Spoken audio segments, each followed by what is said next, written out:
बूढ़ी माँ का सवाल, बच्चों को भूलने की दवाई है क्या? मेरी दवा की दुकान थी और उस दिन दुकान पर काफ़ी भीड़ भी थी। मैं ग्राहकों को दवाई दे रहा था। दुकान से थोड़ी दूर पेड़ के नीचे वो बुजुर्ग औरत खड़ी थी।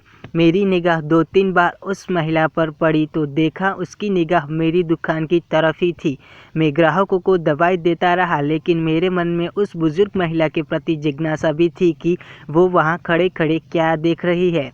जब ग्राहक कुछ कम हुए तो मैंने दुकान का काउंटर दुकान में काम करने वाले लड़के के हवाले किया और उस महिला के पास गया।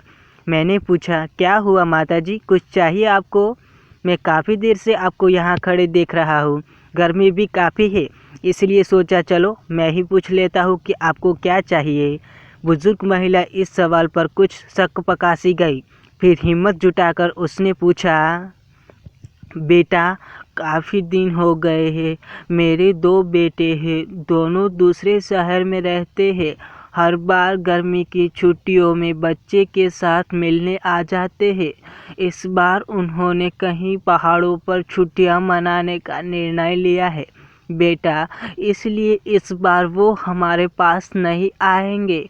यह समाचार मुझे कल शाम को ही मिला है। कल सारी रात को ये बात सोच कर परेशान रही। 1 मिनट भी सो नहीं सकी। आज सोचा था तुम्हारी दुकान से दवाई लूँगी, लेकिन दुकान पर भीड़ देखकर यहीं खड़ी हो गई। सोचा जब कोई नहीं होगा तब तुमसे दवा पूछूंगी। हाँ, बताइए नाम माँ जी, कौन सी दवाई चाहिए आपको?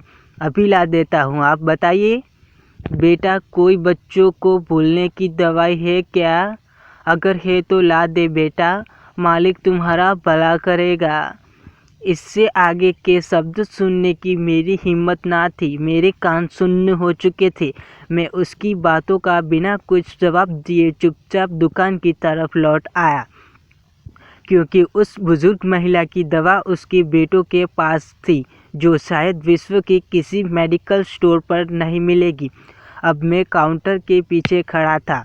मन में विचारों की आंधी चल रही थी, लेकिन मैं उससे पेड़ के नीचे खड़ी उस माँ से नजरें भी नहीं मिला पा रहा था। मेरी भरी दुकान भी उस महिला के लिए खाली थी। मैं कितना असहाय था, या तो ये मैं जानता था या मेरा भगवान। अब जब भी अपने शहर में ये सुनता हूँ कि इस बार गर्मी की छुट्टियों में हम गांव न जाकर कहीं और घूमने जा रहे हैं, तो वो पेड़ के नीचे उन माता जी की वेदना अंदर तक झंझोड़ देती है। यह कहानी जो संसार में माँ के प्रेम की वेदना का एहसास कराती है।